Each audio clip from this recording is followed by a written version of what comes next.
Well, thank you all for joining us tonight in the Greatest Lecture Series. I'm excited to hear what Dr. Schaefer has to talk to us about tonight. He is a member of the music faculty at Chadron State College. He was the originator of the Birds, which is a group of music students that perform locally. He is a percussionist, a drummer, and he's also the world's 27th fastest drummer. We talked about it. So please join me in welcoming Dr. Stanley Schaefer. Thank you. Let it wash over me. Applause. That's why we do this. It's the roar of the grease paint, the smell of the crowd. So thanks for coming here, and thank you for inviting me to come and speak. And so my topic is Clap Your Hands, the Tanning of America. And I started out when Sean asked me to do this, I thought, okay, I'm going to talk about arts advocacy because that's currently what I'm being involved in. And then I got a question from a colleague about this song called Clap Your Hands, or Clap Yo Hands. It depends upon the editing of it. He says, is that offensive? And he goes, is that going to offend anybody? And I said, well, no, it shouldn't, but yeah, it could. And so this opens up this whole complicated topic. So now this is a whole topic, and this is basically, it's all about what I teach about. I just didn't want to do another class, but it's all about the fusion of African musical characteristics and European musical characteristics, and they meet here in America. They meet here in 1619, actually. The first Africans came to Jamestown in 1619. So those of you history buffs, so Plymouth Colony, Pilgrims, people we call Pilgrims, are 1620, right? So that goes, that goes back a long way. So things have been fusing and creating new musics ever since. And the European American culture has been appropriating elements of the African American culture for a long time, like from the very beginning. And it really truly is this fusion. And who knows, it may have to do with the ability to fuse the things and make new combinations. And as I kind of talk about in the class, and I'm sorry there's all this overflow, but when Africans went to the Caribbean, their music combined with local indigenous musics, and the result is Afro-Cuban music. We call it Afro-Cuban music. Popular culture calls it salsa music, and we morphed it together with Hispanic music, but it's really not Hispanic music at all. I mean, it kind of is, but it has more to do with that infusion of Africanness with the local indigenous musics. And then in Brazil, there's slaves in Brazil, we got Africans in Brazil, and we got the samba. So we got, we have distinct musical cultures wherever the fusion happened. And it probably, and I don't want to get too far down this road, but it probably happens with the elements that African music developed and the elements that European music developed. So I'm going far afield. What did I want to say about this? Well, this topic involves like several disciplines. Now, I'm a musician, so I'm going to speak to you as a musician, which of course would be the people who were stealing the music. So you can see I'm going to take a totally different spin. But now this is the disciplines that touch on this. Number one, cultural studies, politics, sociology, psychology, theater history, all these things. And I'm not qualified to talk to you about any of those elements. I'm a musician, first and foremost. So I deal with the results. So now the topic was this song by the Gershwins called Clap Your Hands. And this interfaced with this book I was just reading by Stephen Stout called The Tanning of America, How Hip-Hop Created a Culture Rewrote the Rules of the New Economy. And it was kind of fascinating. And I thought the part that was interesting is that because he was part of the hip-hop culture, his history kind of stopped there, and he noticed the fusion of the cultures there. So it had to do with this band, Run DMC. So famous rap group, really well-known rap group. Let me see, they revived AC/DC. No. Who are those? Who's that band? Aerosmith. Thank you. They revived their career with the song "Walk This Way," and then they wrote this song, and this is kind of fascinating, called "My Adidas." And this was the central beginning point of this book. So now these guys you know, wore kind of athletic clothes, and they wore Adidas sneakers. And they were noting a youth culture typically didn't wear shoelaces. And they were they were kind of reacting to somebody's comment that these were felon shoes. Because you take, you know, when you go to jail, they take your shoelaces away so you can't hang yourself, right? So the producer said, you know, you guys ought to write something about those gym shoes, you know, how they've taken you all over the world, you know. And they did. They performed at the Live Aid concert. They were a rap group performed at the Live Aid concert, been all over the world, so they're really, really well known. So in a sense, they were trying to legitimize the sneakers. And the song kind of goes like this. I won't play the whole of anything. We've got to watch it on YouTube. By the way, this is the first time I'm running overheads with my iPad.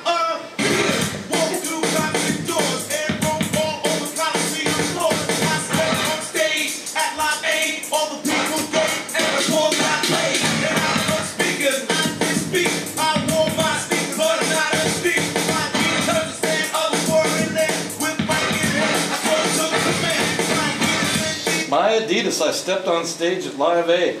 So that's probably all you need to hear about that. So this was getting really, really popular. So the manager invited the executives from Adidas from Germany to come over to this concert that they had in Madison Square Garden in 1986, July 19th, for those of you taking notes. So, so these guys do My Adidas, and holding the gym shoe over their head, and they encourage the audience to do that. And all of a sudden you got 20,000 kids holding their Adidas up, right?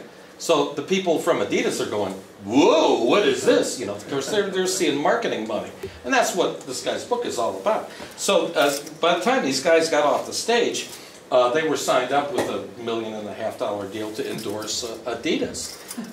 So in the author's mind, this is a point, and he called this a tanning of America, when hip-hop culture had moved over and become an important element in the branding of products. And of course, as I look around, you old folks, you know, you've all seen it. You know, it started out as music in the late '70s, and everybody's going, "What is this?" And pretty soon you're seeing Pepsi commercials, and so that's a sign that the music has really crossed over into mainstream. And of course, you've got now the white rappers like Eminem and all of that, and that begs the question: so what is this? So we have Eminem appropriating music from African American culture. So why is he doing that?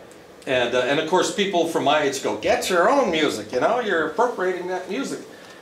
So is this mockery, or is he just being part of show business and adopting something that will sell tickets, or is this part of his culture because he grew up in Detroit? You know, so this is, again, I'm not equipped to answer these questions. This is all sociology, psychology, but all of those things are swirling around in this complex topic. So now, by the way, Run DMC, they're the first people signed up to push athletic shoes that were not sports figures. So this kind of, again, this is an earmark of the hip-hop culture bleeding over into popular culture. So now, clap your hands. Now this is a George Gershwin song from 1926. It's from the musical OK, and you know when I was, you know, broached the question, it's like, yeah, we're stealing black culture, and people in choirs, like, they're used to singing goofy words, you know, from English songs, tra la la la, fa la la la, hey diddy diddy, all that kind of stuff. So to say clap your hands and slap your thighs, that's not a big stretch. But the question is, you know, is that offensive? Well, taken as a, you know, in its historical context, it's just part of the second wave of African American musicals on Broadway. Now, and this is in the 1920s, so it's 1926, and the world is swirling around, and it's probably the point where or one of the points where African American musical culture becomes mainstream with jazz and popular music, and of course that's what we're doing here. So we've been appropriating the culture for a long time, all the way back to the beginnings of minstrel shows, which is a really fascinating topic. So this song is from the musical OK, and it's a dance song, and usually the choral arrangements don't have the verse to the song, but the verse to the song, number one, is filled with rhyming words. We lose that evil spirit called voodoo, nothing but trouble. If he has found you, children, you can chase away the hoodoo. That rhymes with voodoo. And of course, Fred Astaire was the voodoo that you do so well. And with that dance that you do. So they're talking about a dance song, which, number one, let me see. We go back to the 1890s with the cakewalk, and we'll take a look at some people doing the cakewalk. In the 1920s, there's the Charleston and Black Bottom. So all these African-American dances that have been appropriated by white culture. So this song happens, in 1926, and let's see if I can just start. This is, by the way, a bunch of people with the Boston Pops.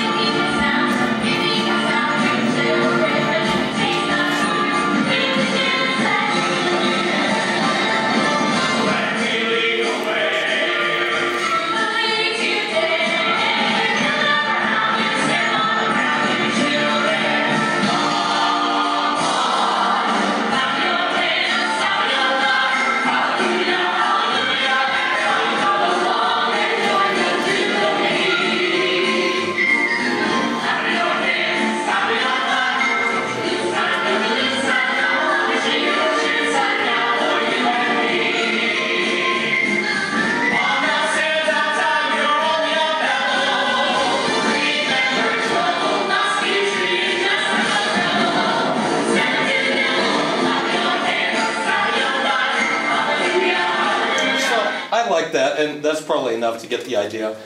You know, it's typical kind of Broadway show stuff. So now Gershwin, you know, obviously glommed onto a bunch of African American culture, and I think he probably did it respectfully because 10 years later, his musical Porgy and Bess hit the theater stage, and it's particularly jejune because Porgy and Bess is now on Broadway. And it opened up some of the same conversations that were opened up back then. And I suppose this is a time to talk about the many stratas of culture. Where do I want to go with this? Well, let me see. Stratas of culture so we're watching the inflammation over the YouTube video of the anti-Muslim video, right? So the Middle East is kind of flaring up, and you've got people who are attacking the American embassies, and you've got people holding up signs in sympathy, you know, for the people lost. So, you know, that's a multi-textured culture, and so was African American culture. You know, once we get to the end of the Civil War, you've got an intelligentsia. You've got, you know, Frederick Douglass, and you've got W.E.B. Du Bois, and, you know, so we have some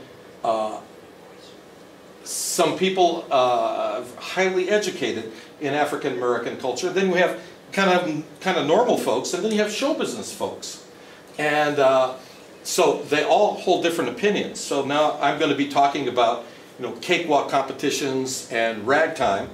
Now, ragtime and all that show business stuff, that's kind of evil. And that's lower class stuff. And in fact, that begs the bigger discussion. And the bigger discussion we see in America, people are talking about Jewish folks running show business. You know, it's a very tender subject, right? But show business is really evil, and you don't want to be associated with the show people, right? So you have new cultural groups coming in who are trying to find a place to do some business. The obvious vacuum is nobody wants to deal with theater. So, yes? For evil, do you mean like immoral? Oh no. Well, the people thought, yes. They did. They think immoral. But for generations, show people were kind of looked down on and were lower class. Minstrels were not very good. In the period we're going to talk about, show business people traveled from city to city. didn't have a lot of money, and so they were definitely on the lower strata of society. And if you were a college professor father, you would not want your daughter to hook up with one of these show people. You know, so that exists. So one was talking about, you know, the Jewish Americans, that there was that vacuum they filled, and so it was the show business. So you have agents, you have performers, and it was just this period where they're beginning to find places in the business.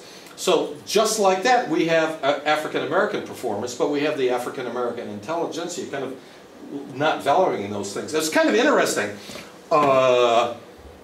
Sarah Pollock sent around, and I'm improvising now, by the way. Sarah Pollock sent around a thing talking about the Harlem Renaissance and Duke Ellington. And I thought, oh, well, that's really interesting, because Harlem Renaissance had nothing to do with what was going on with the Cotton Club. Because the Cotton Club was evil show business, or lower class show business.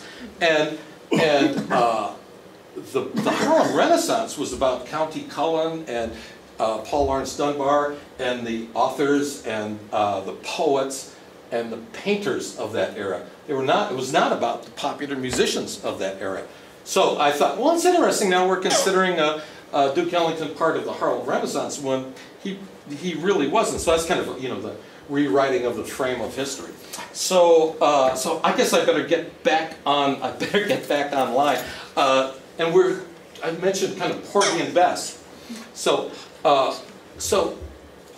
George Gershwin, Jewish American, created this African American musical called Porgy and Bess on the novel by Du Bois Haywood, and it, you know, was used an all African American cast. So there's the discussion about, of course, having, you know, white folks in blackface singing the parts.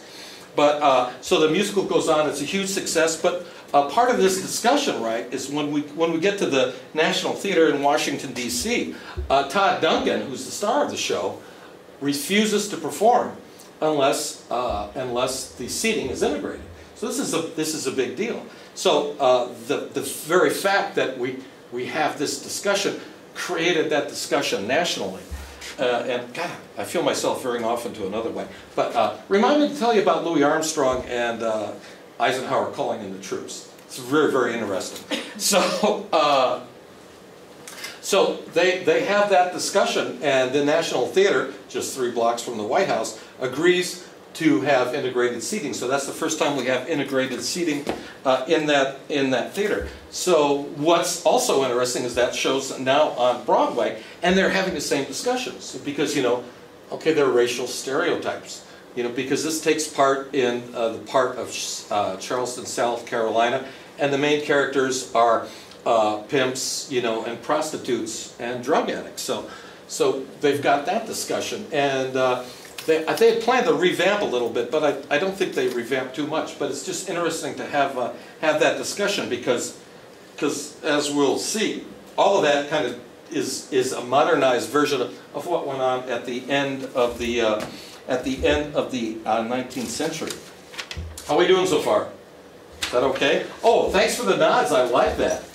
I like to have nods of affirmation. So we've been, you know, the cultures have been cross-collateralizing really effectively all these years, and we've adopted sounds from Harlem and you know, and gospel sounds in all of our musical styles. And this is I have this label as my class riff when I talk about my African American popular music class, because all of American popular music is a result of this fusion of European musical characteristics and African musical characteristics. So unless you're performing Appalachian mountain ballads, that's about the only thing I can think of that's actually kind of purely European and Anglo.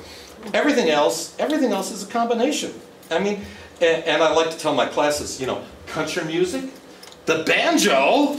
You know, like what can you think? You know, banjo and bluegrass band. Banjo's an African instrument. You know, Thomas Jefferson talked about his slaves building the banjo. So the whole method of playing, which is very, very percussive, that's all African American. So and now when we listen to stuff, by the way, if you put a banjo on your record, you can call it Americana. And there's a whole bunch of stations that are Americana stations, that are Americana charts. All you need to do is dub a banjo in there, and it instantly, whatever the song is, it becomes Americana, just by its very nature. And then Jimmy Rogers, the father of modern country music, the singing brakeman. Jimmy Rogers, he was known for his blue yodel. And basically, he collected music and songs. He worked for the railroad from the African Americans who worked on the railroad. So it's like the very beginning, the foundations of country music is African American music. So, you know, in America, as we stratify things, when we look at things who are like anti-black culture, we would think country music. We've got Charlie Pride is like the only African American country singer. So you realize the whole foundation of that music kind of relates to African American music, or at least that fusion.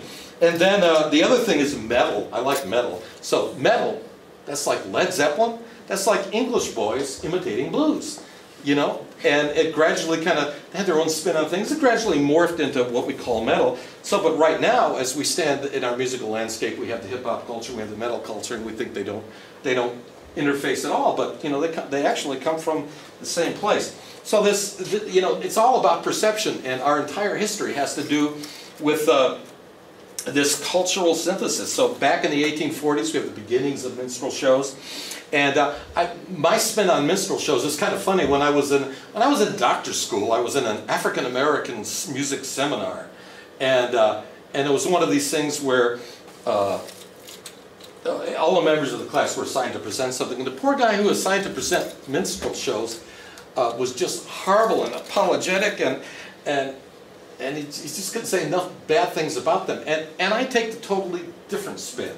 Now, yes, they created negative racial stereotypes that exist today, but they also helped to acculturate the American public to African American syncopated music, so that when the time came, they would be able to appreciate the real musicians in that particular style.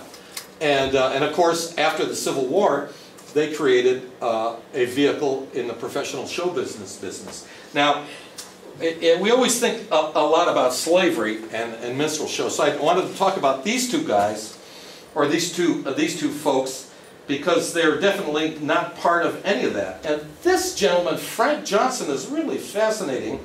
And so this is Frank Johnson, or Francis Johnson, is a Philadelphia musician. He played keyed bugle, and he was a violinist. And he may have been in the Revolutionary War. But he, like W.C. Handy, became part of the musical culture of Philadelphia, and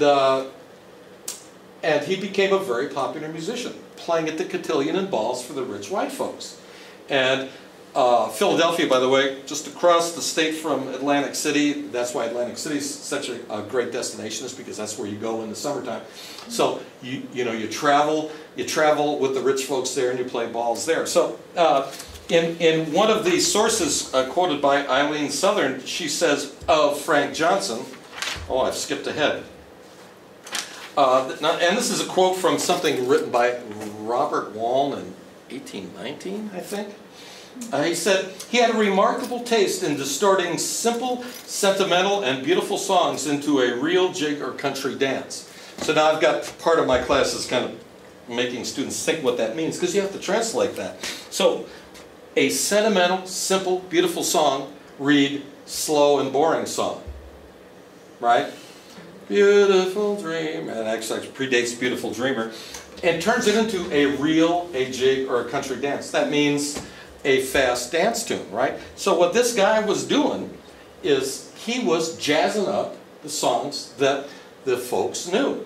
And it's part of the string of interactions with African American musicians with European music.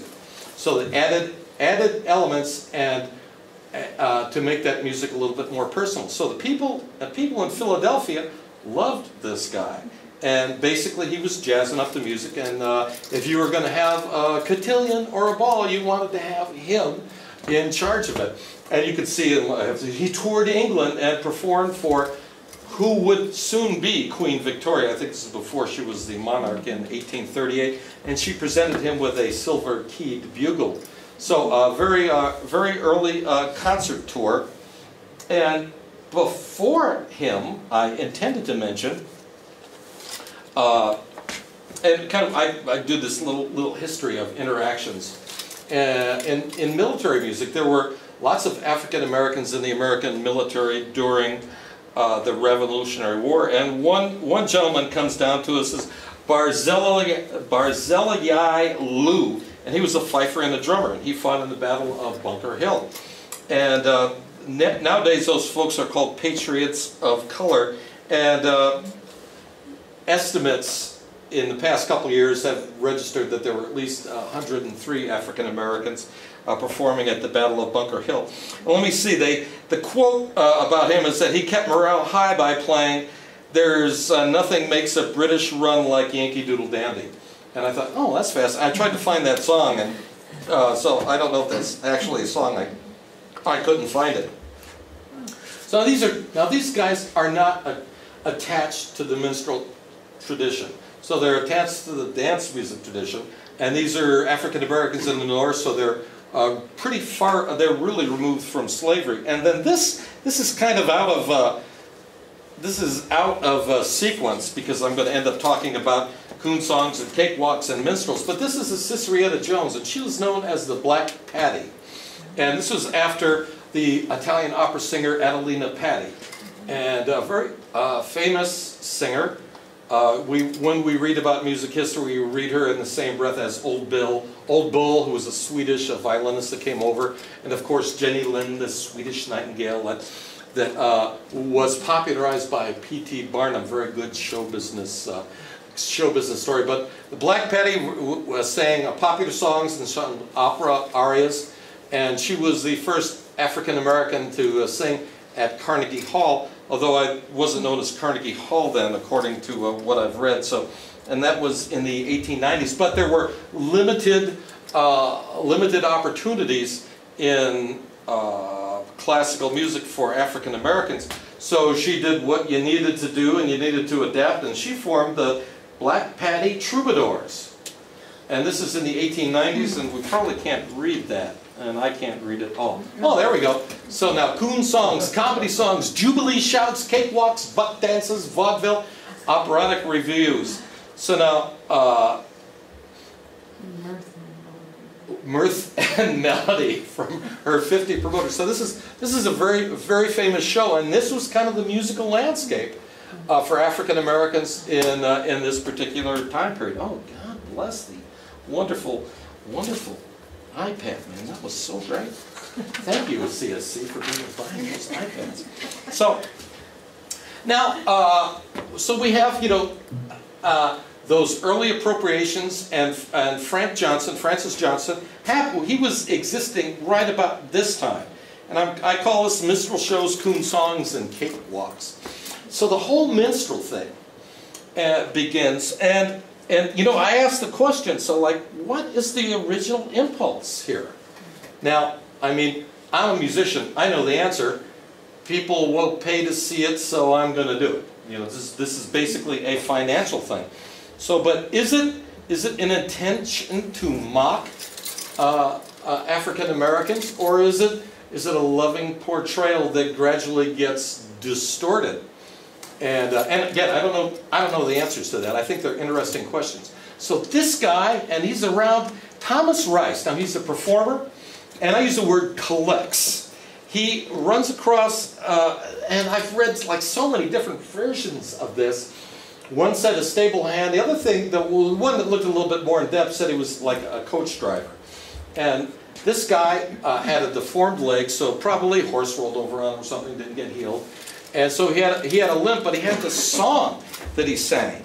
And this guy collected it. So, and the song basically had the catch line, every time I wheel about, I jump Jim Crow. So now, I said, oh, I changed this, man, Sakai. I changed it to 1828, which is probably a more accurate date. And this is kind of a picture of Thomas Rice performing his Jim Crow character. So this guy performs in circuses and theaters, and he becomes really well known by doing this act. And so this is kind of near the beginning of blackface acts, if we don't think about Shakespeare and things. But as far as minstrel shows, we look to this guy as the beginning. So Thomas Rice, so he becomes really, really well known. And of course we know, I guess the superb irony is that the black laws restricting access to things in the South after the Civil War became known as the Jim Crow laws. The separate water fountains and separate bathrooms and things. You know, people would say, you know, the Jim Crow. And so it's kind of interesting that that's the beginning of all of that. And here are the words. And I actually have somebody playing banjo and singing this song. So this is a Sully Greg Wilson. Who else we got?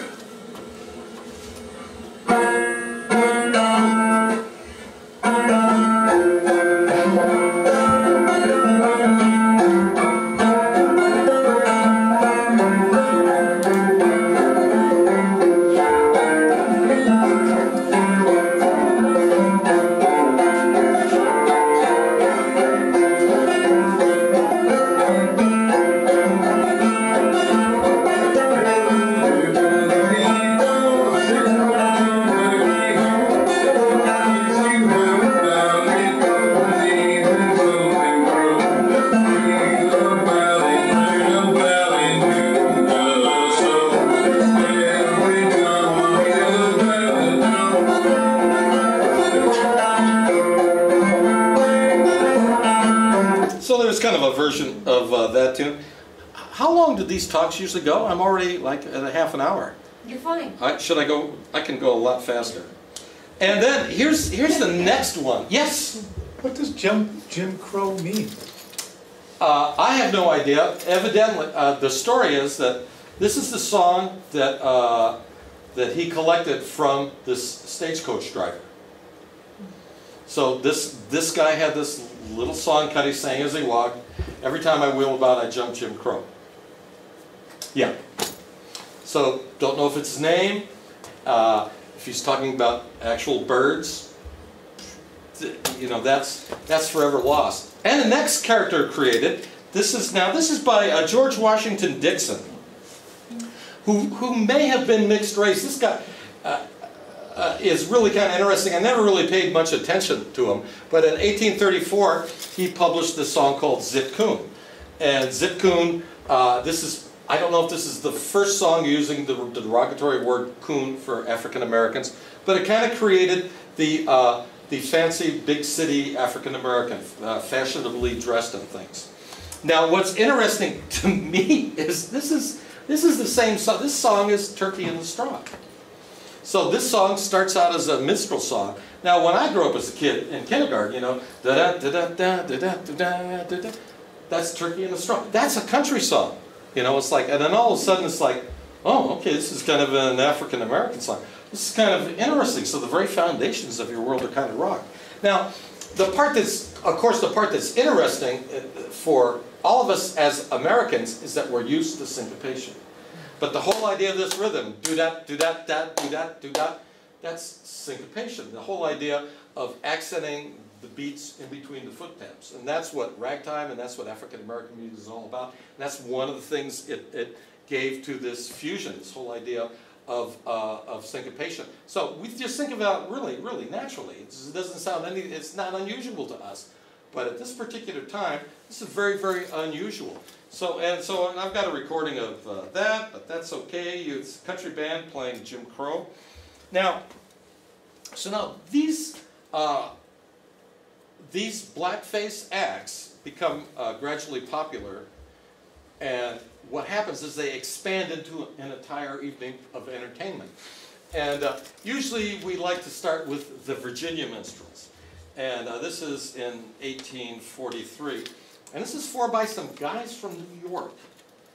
And Dan Emmett. And Dan Emmett has a fond place in my heart because he, along with George Bruce, wrote the training book to teach drum and fife for the Civil War.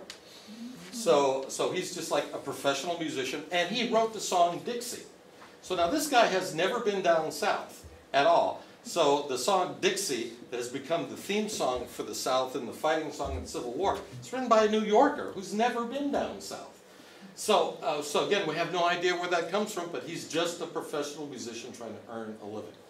And this starts out in New York City, and I think the early performances are at the Bowery Theater.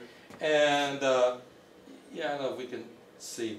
You've got some people in costumes, got a banjo, some playing tambourine and bones.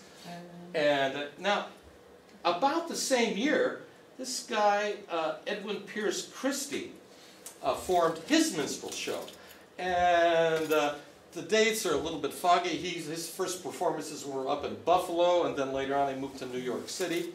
So, in general, we think of the Virginia Minstrels as being first, and the Christie Minstrels as being second.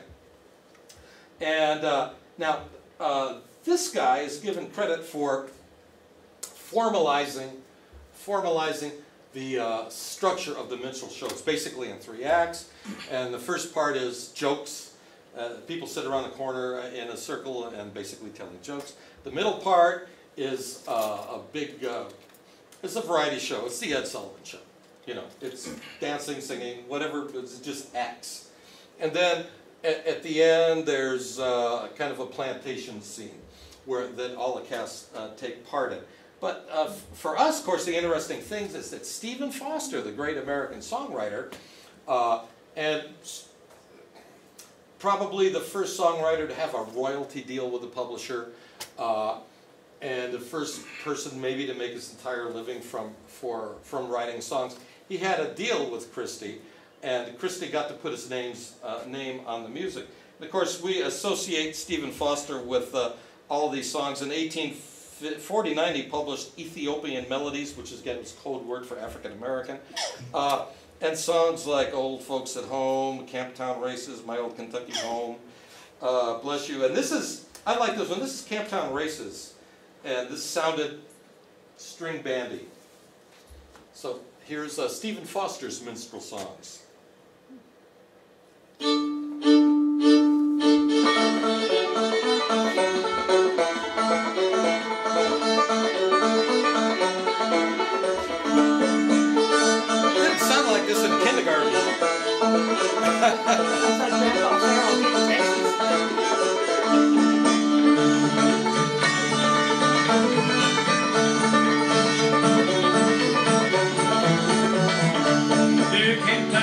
Sing this song, doo-dah, doo-dah. The Camptown Race sang by my bone, oh, doo-dah day. I went down there when my hat gave in, doo-dah, doo-dah. I'll come back home with a pot full of gin, oh, doo-dah day. Wanna run all night, wanna run all day.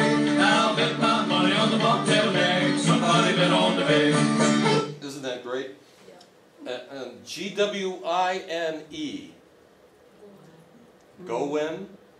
Somehow it's supposed to be phonetically spelled, and it's like it's gwine, and it's like, really, it's probably going. G-W-I-N. I'm going. Anyhow. It's like, go ahead. Go ahead. So now this kind of brings us to an era of coon songs again. Now what happens here is after the Civil War, we start to have African Americans entering, that phase of the show business. And of course, because the minstrel show's already set up, so they are imitating white folks, imitating black folks, right? So, and this is just, it's like what you do to earn a living. Just like I go to a place and play polkas. If you want to get their money, you kind of do this. And again, this is the musician's setup. Now I found these particularly offensive tunes. And this is from 1885, and these are, now this is African Americans in the Business. This song is by Sam Lucas, and Sam Lucas is an important folk. So you can see he was the director of a thing called the Creole Show, so he was really instrumental in those early days. But here it is, and of course, the person also perpetrating these stereotypes is the art director, right? So this is the coon that had the razor. So everybody's running, including the chickens. And the only thing missing, is watermelon, right? So those are all part of those stereotypes. And then the next one I have, this is Ernest Hogan. And this tune, again, sounds really horrible. All coons look alike to me. Now this is African-American composer.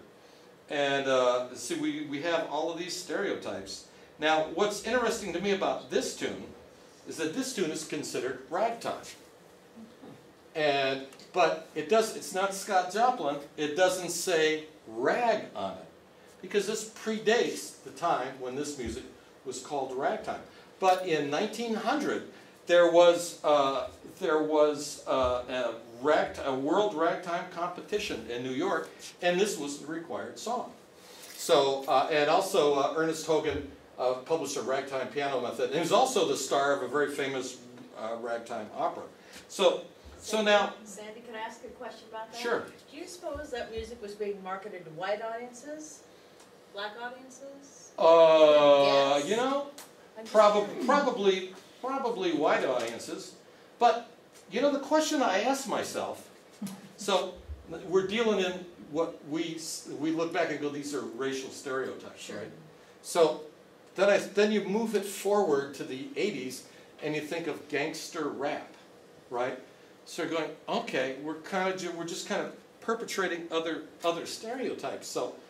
So that didn't really bother folks. I mean, those same stratas of society, the intelligentsia, you're perpetuating this stereotype, but the musicians are doing that because that's what people were buying. You know, it's show business, and that's the part that's really interesting when you read about Sam Lucas and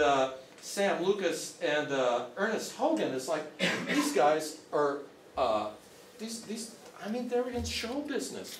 And the part I haven't been able to, in one source, there are these famous, and I'm not dealing with, other stereotypes, but vaudeville, there were the Harrigan and Hart, right? So they were doing the Irish stereotypes. And then there were, and I've forgotten their names, oh my God, the guys who did the German-Dutch things. So they're all those German-Dutch comedians, and we kind of see them at the very beginning of kind of the film area. Sometimes you can kind of see those guys. So, we've got the Dutch stereotypes, you have the Irish stereotypes. And I ran into one source that talked about Ernest Hogan and Harrigan being partners in the thing. And it's like, oh man, it just spun my world around.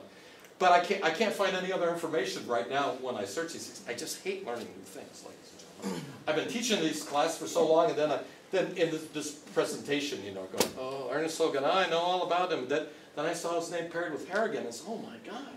So this is like a whole other bits of show business. Now, what happens is in the 1890s, things really take off, and things pick up speed, and it's like technology.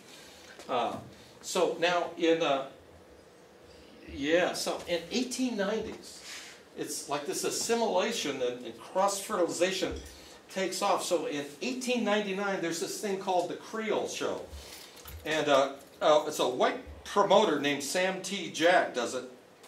But Sam Lucas, the guy who wrote The Coon with the Razor, he was like the musical director, or the artistic director, or the director. There's a lot of different words. So now this is kind of a show. It may have been a girly show. I've heard a lot of I've read a lot of different descriptions of it. But one of the things that was fascinating to me, having a daughter who's in the dance, is that it had these two dancers, Charles Johnson and Dora. Oh my God, where's her name is gone? Dora Downs. And they added the cakewalk to this act. So this may have been, the thing that sparked the cakewalk revival. Now, also Charles Johnson, let's see, these guys, Dora Downs and Charles Johnson, when they left, they were the first African Americans to appear in a headline act at Tony Pastor's music hall. And Tony Pastor was the guy who tried to make theater entertainment acceptable for the family. And it's kind of the beginning of vaudeville. So, and he's also the guy, supposedly, at least rumor has it, or some texts say, he's the first guy to put metal taps on his shoes. So we may have the beginning of tap dancing here. So now this Coon show had, well, I've been edited. So we had this cakewalk thing going on. Now, so the cakewalk is a plantation dance. It was called the Chalk Line Walk. I've read some inferences that it was performed at the 1876 Philadelphia Centennial. So I thought that was kind of fascinating. Didn't seem to take off then, but it took off in the 1890s.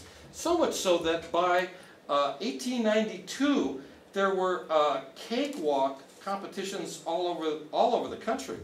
And in 1892 at Madison Square Garden there was this big cakewalk competition, but also all the way, at least as far west as Topeka, Kansas, there were these cakewalk competitions. I'm sorry, I'm doing this. So all of a sudden the cakewalk took off, and then there was the Colombian Exposition in Chicago in 1893. It was supposed to be 1892, but opened a little bit late. And this is fascinating to me. This is the World's Fair. And of course, Chadron, as you know, Chadron has a connection to that because of the horse race from Chadron to the World's Fair. And actually, it was to Buffalo Bill's Wild West show. They wouldn't let him be part of the exposition, but it was Buffalo Bill bought the land just north of there.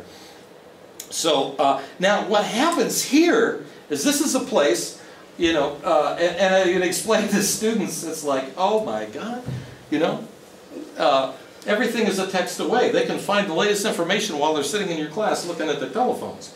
So, but, you know, in the 1890s, you know, you hopped on the train and you went to Chicago, and what did you see in 1890? You saw George Westinghouse and Nikola Tesla.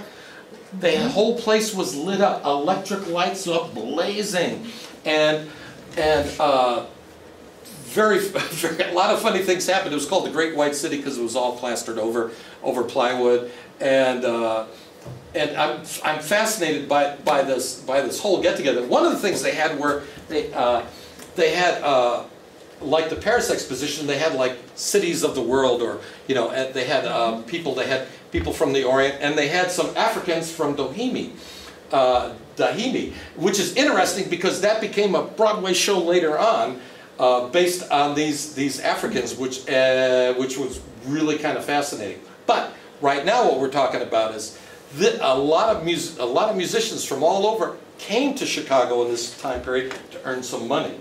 So what happens is we have people like W.C. Handy, Father of the Blues. We have people like Scott Joplin, all scurrying to Chicago to be part of it. Now they didn't actually perform at the fair, but what they did was perform at the bars around. You know, so there's like a lot of people. They need a lot of entertainment. Thinking like a musician, you want to be there to get some of those dollars. So this is a place where Middle America learned about the cakewalk, and they learned about ragtime music. So that little bit of technology, I think, helped the music spread out all over. So all of a sudden, ragtime music, syncopated African American music was all the rage. This ragtime dance called the cakewalk, which is kind of interesting.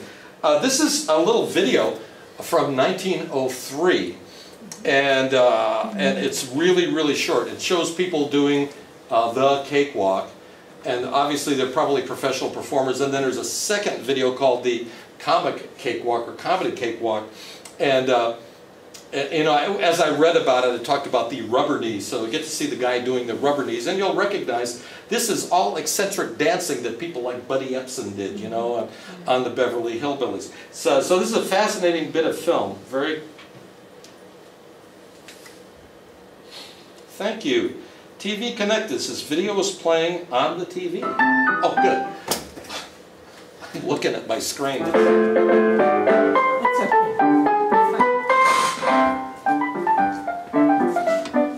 So this is 1903.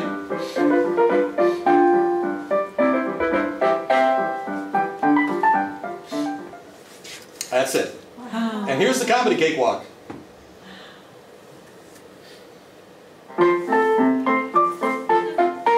Rubber knees, right?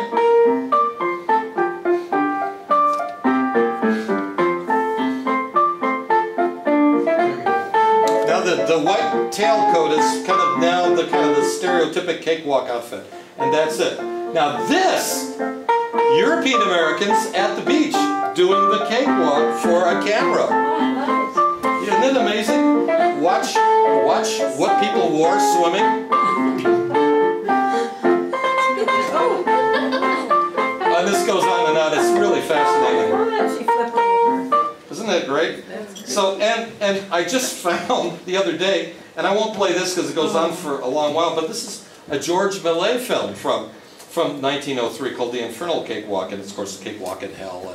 But about a minute and a half. Just show us a little. I want to see that. Well, thank you for asking. So I will try and fast forward to this. Oh no. Okay, roll, baby. There's no sound with this. So now come the cakewalkers. Oh, it's like the pageants. Oh, look at So these are obviously professional dancers, and this is probably, you know, what made it over to Europe in 1903. the can-can. Yeah.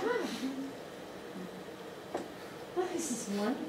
Isn't it amazing? The old pageants. So it's the high step and dance. Oh, that's wow. So by the way, just like rock and roll dances were transmitted through professional dancers on shows like Shindig in the 60s, this is what we see from professional dancers in 1903. Wow. And look at those special effects. That's pretty amazing, isn't it? Oh, the fire? Yeah. That is? Yeah, later on, I think the devil comes down and does something. But what's interesting is to see the dance steps. You know, what's really fascinating, I show some clips from people dancing in Cuba, and you can recognize the similarities between African dances. And of course, if we had more time, there's Debussy discovered the cakewalk, and he, as part of his children's suite, did the Golliwogg's cakewalk. So now that kind of brings us to the Doheny village. I just love this great story. I better just jump right to that. In Doheny, I'm jumping ahead. No, I got to tell you. In Doheny, right? So this is Bert Williams and George Walker. So it's a Williams and Walker act. They were kind of the toast of Broadway. Bert Williams became the star of the Ziegfeld Follies, probably the most important comedian in America by the time in the second decade of that century. But so he and George Walker kind of teamed up early on in San Francisco, and God, where is it? There was the San Francisco Midwinter Exposition of 1894. Now, the Africans who were in Chicago at the Colombian Exposition 1893 were supposed to show up in San Francisco to be part of the Doheny village here, right? So they were late. So they just hired local African Americans to be Africans, you know, in there. So their Broadway show in Doheny is kind of centered around that, and the music is, you know, so wonderfully tongue in cheek. So, and it's about in the song. And by the way, this song was in the Chicago scene in Showboat. I've seen Showboat. But they took it out in the 1930s, and so I found it. I did find it online, people singing in Doheny. But when Captain Andy and you know, the folks go to Chicago, they're going to the 1893 Chicago, you know, Colombian Exposition. It's like, wow, it's all history. So, but the capper line is, "Our home ain't in Doheny at all. Will take me back today to Avenue A." So it's like, the joke is they're really not real Africans, they're just a bunch of actors from New York City playing Africans. Hi, I'm not a doctor, I'm just playing one on TV. But this brings us to the musical theater. And we begin in 1890 with this Creole Show. And this Creole Show ran for many, many years, and it's the gradual breaking away from the vaudeville. From the minstrel shows, and one of the things they did is they added women to the cast, and I've already mentioned Charles Johnson and Dora Dean introducing the cakewalk, so this is kind of a beginning. Now they may have played at the Colombian Exposition. They were in Chicago. They may have just been associated with the Colombian Exposition. I don't really know. And then in 1898 we have these two musicals. And apparently a trip to Camptown opened first, but then Clorinde, or the Origin of the Cakewalk, happened soon afterwards. And these things are billed as like the first African-American musicals to play Broadway. And I read that about a bunch of musicals now. So, there's your connection to Harlem Renaissance, Paul Laurence Dunbar. yes, and Will Marion Cook. Yeah, and Will Marion Cook. These guys, Will Marion Cook, classically trained violinist at Oberlin. Pretty much earned his living doing this musical theater. Bob Cole and Bill Johnson were a turn-of-the-century comedy team, and this was essentially one of their musicals, and it's billed as the first show written and directed and produced by African Americans, and it further broke away from the minstrel tradition, and it was kind of a typical. There was a show. I mean, it was all about some flim-flam artist trying to get money out of a guy who got his pension from the Civil War, and it was going to have him invest in a hotel, in a hotel resort and stuff. And it actually, the script has kind of popped up, so I've read one of the scenes. It's kind of interesting. Now, Bob Cole portrayed this character. One of the characters he portrayed was Wayside Willie, and what's interesting is he did it in whiteface. Right, so now we have this acknowledgement. We've got these black performers, and they're all too aware of what's going on in society and their expectations. So they're happy to flip this around. So that's a little bit of social commentary, and it's said that he may have been one of the earliest actors to kind of play that hobo character. So he may have been a model for the later circus clown Emmett Kelly, who made that hobo character really, really popular. And then Clorinde, or the Origin of the Cakewalk. And jazz history, we talk about that one the most, maybe because it has Cakewalk in the title. And again, Will Marion Cook and Paul Laurence Dunbar. This opened up in a rooftop restaurant, and then it was later moved on into a theater. And again, it starred Ernest Hogan, that was that old composer of All Coons Look Alike to Me, that I've already mentioned in Doheny. And I thought that story about the Doheny Africans in San Francisco was just hysterical. So now what happens is we're coming up to World War I, and all these musicals kind of disappear. And there were a few other Williams and Walker musicals.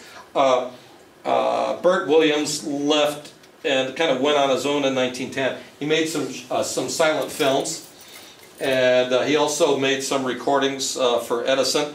And he joined the Ziegfeld Follies in 1911. Duke Ellington, in one of his portraits, did a portrait of Bert Williams. This is very important comedian before the films and before talkies and television. And and so he's almost lost to us. There are a couple of some of his recordings are around it, and one of the silent movies is available on YouTube. And then, kind of a last stop before the war is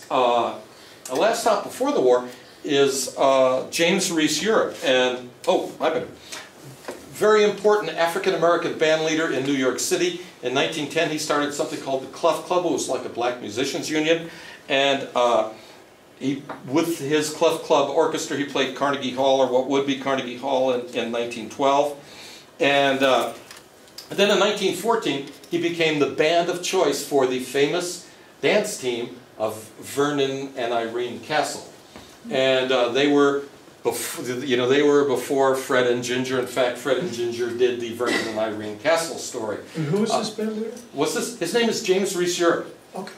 Really fascinating, and there's a wonderful video online because after he did this by the Castle Cakewalk, the Castles did the Foxtrot, they did the Animal Trots. The Foxtrot's the one that really stuck around. There was also the Turkey Trot and Horse Trot and the Ostrich Walk and things.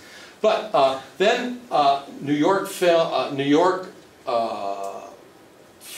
an African-American unit for World War I. They went over to France, and it was this 369th Hellfighters. James Reese Europe was asked to form a band, and so he formed a band over there, and The band played syncopated versions of marches. It's really a fascinating story.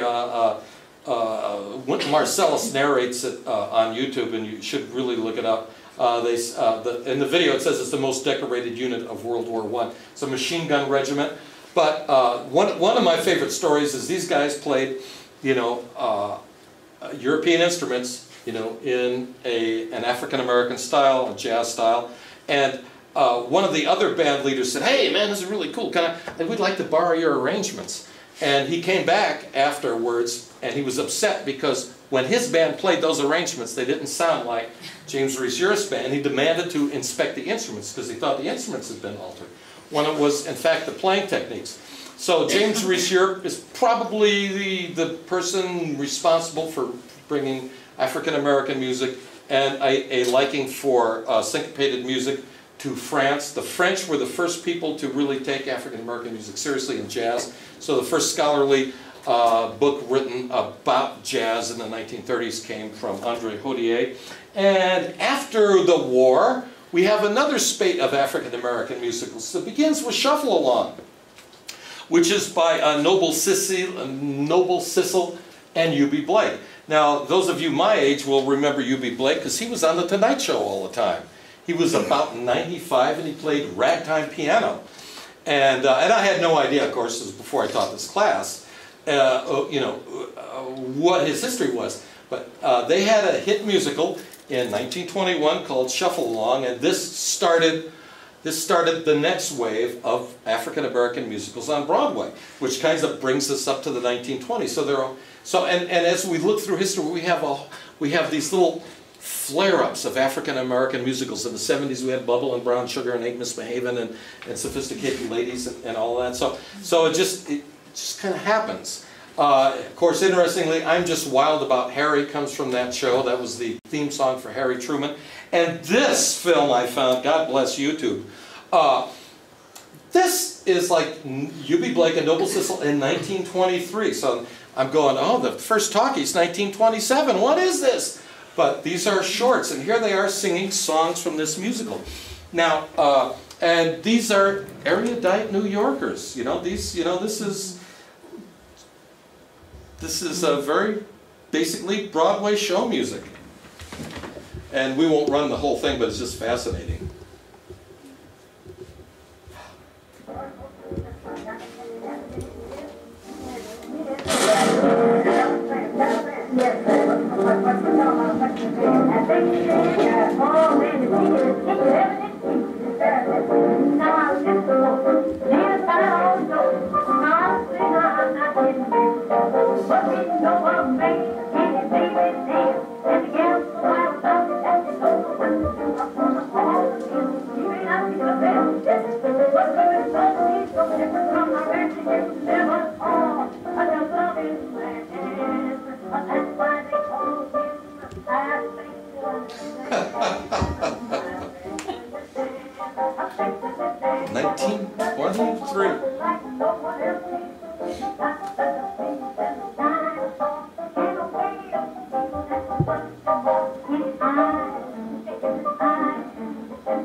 Affectionate Dan. By the way, in 1950 there was 16-Minute Man, I'm Lovin' Dan.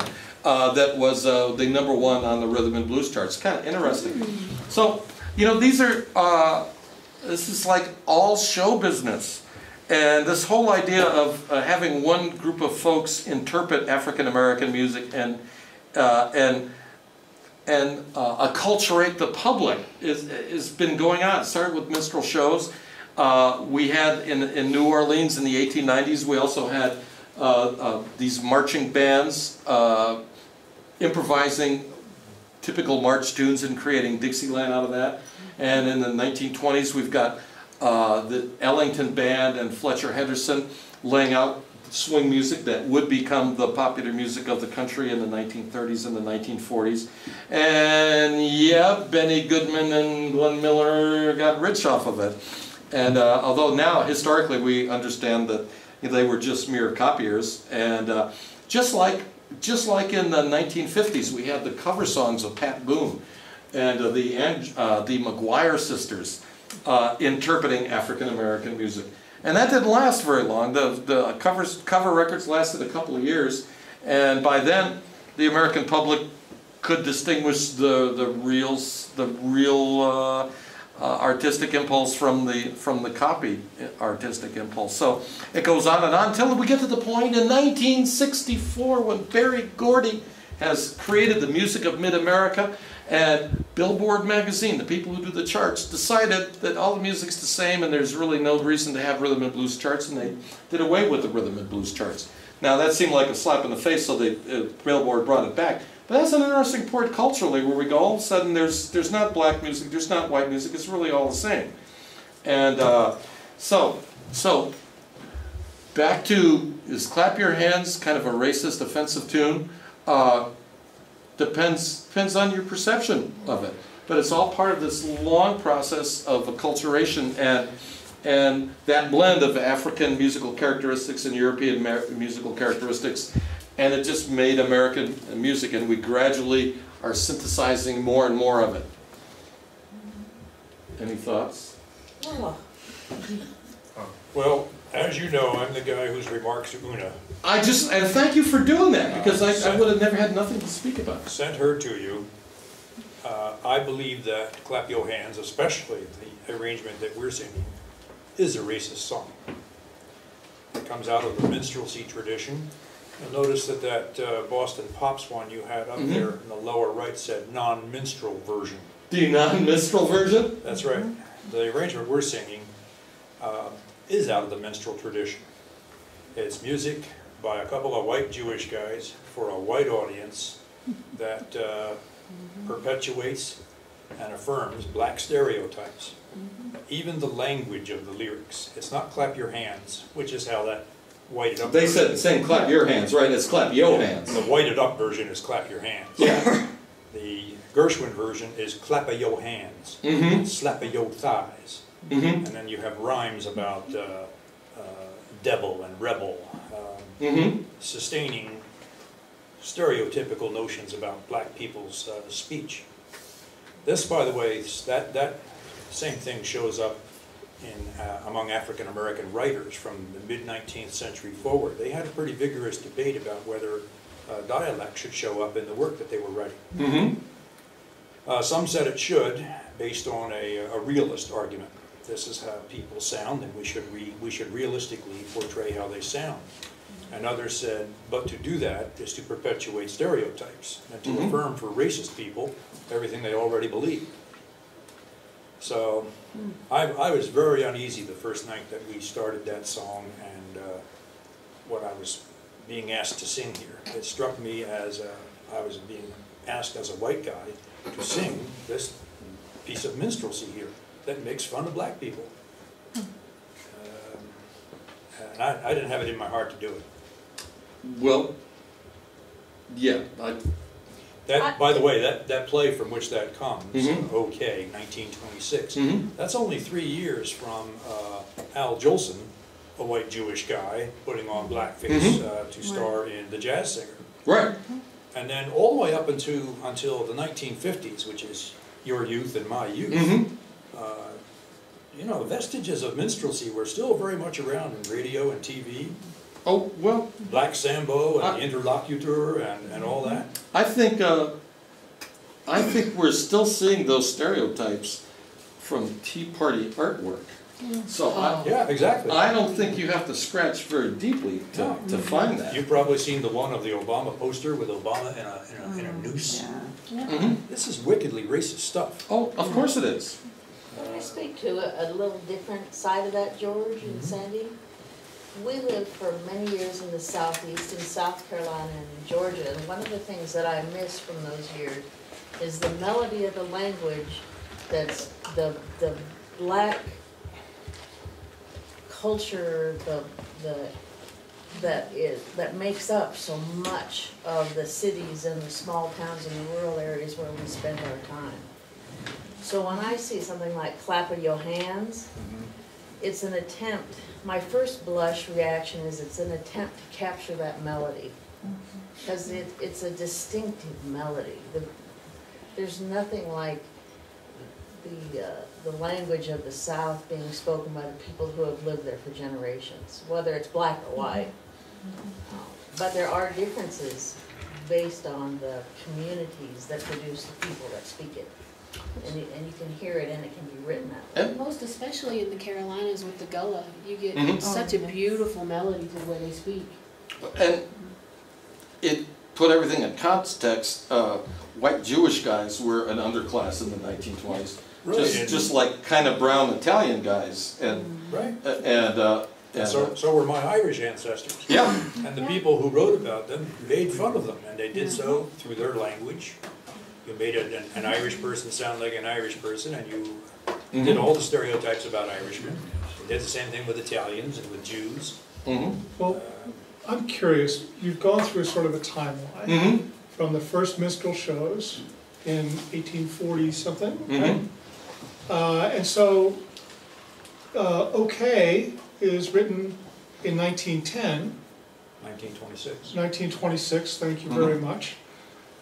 This is well after, it seems, minstrel has cycled through, and there's been a whole host of different African-American traditions or inspired traditions, musical traditions. So how come it goes back in 1926 to minstrel shows? Well, I think George uses the term kind of minstrelly in that the language kind of harkens back to that. I think as far as Gershwin's going, he's trying to write popular music, and all New York is about syncopated African American music. And what was going on, and I didn't mention the famous Cotton Club, you know, and the Cotton Club was owned by a white gangster, and it was basically kind of a whites only policy, you know, as far as the clientele, unless you were a well-known African American entertainer. But that regularly was a place where people went to, you know, get some of the wild culture and hear some authentic jazz, and that's where they heard Duke Ellington, and then later on Cab Calloway. I think, you know, again, my approach is as a musician, that's all part of the musical milieu of what was going on in 1920s in New York, and we had the show Shuffle Along, and we had other black musicals. I think it's all part of what was going on. And yeah, it really depends on your perception. And again, I look at minstrel shows differently, and it's part of a progression, and I see that as and yes, it created lots of racial stereotypes. By the way, Aunt Jemima she was introduced at that 1893 Colombian Exposition. So all of that stuff is all part of our culture, but gradually it's all part of that blending of the music, and having European Americans adopt elements of African American music. So I see what it's done for our musical culture, just being a musician. And yeah, it's got a lot of baggage, no doubt. I'm watching this and I'm thinking about the basic function of adolescence, which is I'm different than my folks, and I stand on my own. And if you look at each generation, they picked up whatever it was unacceptable to their parents and ran with it. I'm watching them play piano and thinking of my grandmother, you know, 1920s. They're doing the Charleston. She's playing the piano just like this gentleman, you know. And I grew up with that. And that was what they did to rebel against a very strict religious upbringing. And so I see the two kind of tied together. That's the sociological, yes. Yeah. You asked us to bring up Louis Armstrong and Eisenhower troops? Yeah. Oh, that was fascinating.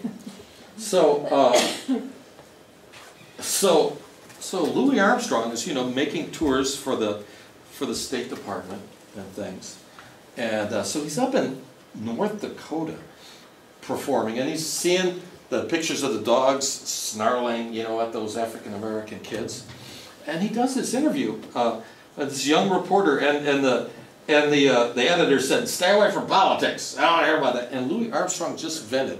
He said, "How am I supposed to," and I've forgotten the words he used, "how am I supposed to go and as other countries and tell people about what's going on?" And he basically, he called Eisenhower chicken, and he said some other things about it. And that was printed in the paper. And it was like within 3 or 4 days, the troops were in Alabama. And I thought, wow, so this is really fascinating. So we've got all the politics swirling around, and you've got this really famous performer who had cultural legacy. By the way, I had some really racist Louis Armstrong video too.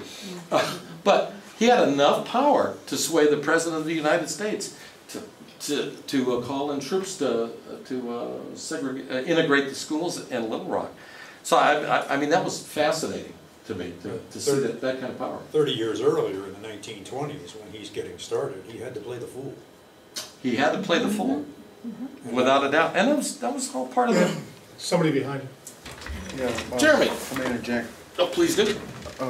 I think a lot of different things shown and that you were letting to see musically and as a part of the reflection of the culture back then and the way things were, especially with minstrel shows. It was to start for everybody in the world, the United States or the American culture at that time, to accept African Americans for who they were. Because with the banjo, you know, a lot of the songs weren't always, you know, happy songs or jigs, as they call them.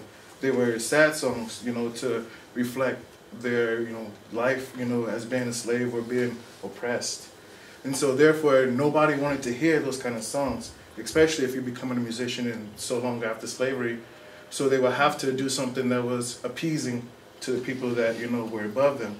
So therefore, they had to make songs about themselves in a negative way so other people can listen to them.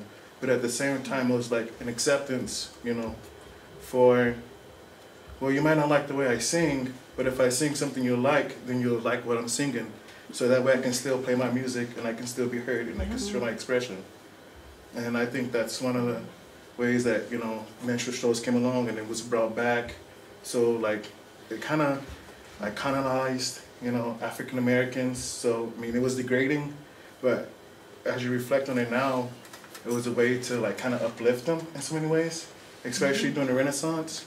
When you do have those, you know, educators or the people who were, I guess, kind of like really smart, I'll put it that way, coming along with even literary people like Langston Hughes, you know, who didn't use, you know, those kind of different slang words, you know, he spoke intellectually, you know, for all audiences and everybody understood him. He even did certain pieces whereas, what is it, I think it was Life Ain't No Golden Stair? Crystal Stair. Crystal Stair, yeah. Where it's a mother and she's speaking in that kind of language or that kind of jargon, you know, of like kind of the down south, kind of like dumbed down African American to their son, you know, explaining things, you know, and that was a way for African Americans to, I guess, to better, you know, connect with what he's writing. Because I think back then, African Americans were lower than women.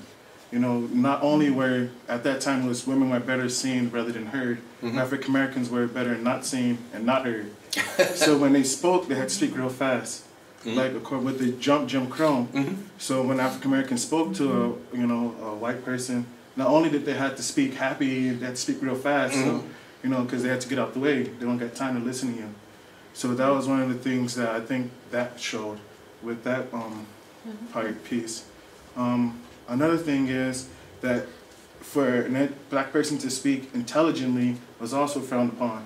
So a lot of the chopped up language and everything and going and even it's even now in slang and like in this present day how people speak, I'm finna go over here, which if you look back, that was a conjunction of fixing to, you know, which kind of got changed and, you know, it's still part of the slang and ebonics that, you know, African Americans and even other cultures, whether white or Hispanic and everything uses today. I think it's a degrading thing and it's bad, but to know and move better further in the future, you have to understand the past, you have to understand history. And even with today with white or Caucasian rappers, like Eminem Yes. stated, there's also Mac Miller, who's a Jewish rapper. There's Yellow Wolf, he's also a Caucasian rapper, and he does an Adidas thing now. It's on television. It's a Good to Go, which is off his new album, and he's now selling for Adidas, and he's a rapper. There's also different all over Europe. There's this culture where it's becoming not solo about race, but it's just a culture for the now.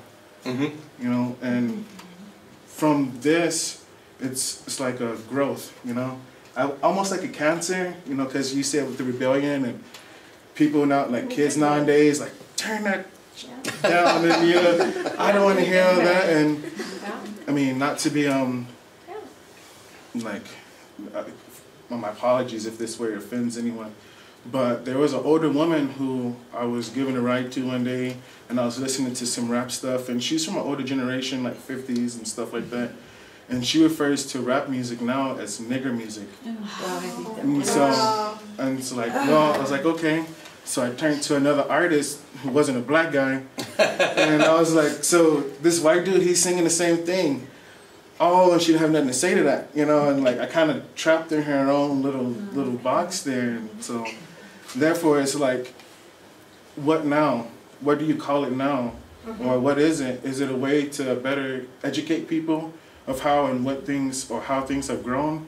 Or is it still frowned upon as just a racist, you know, kind of, you know, juncture that, you know, everybody seems to clash about?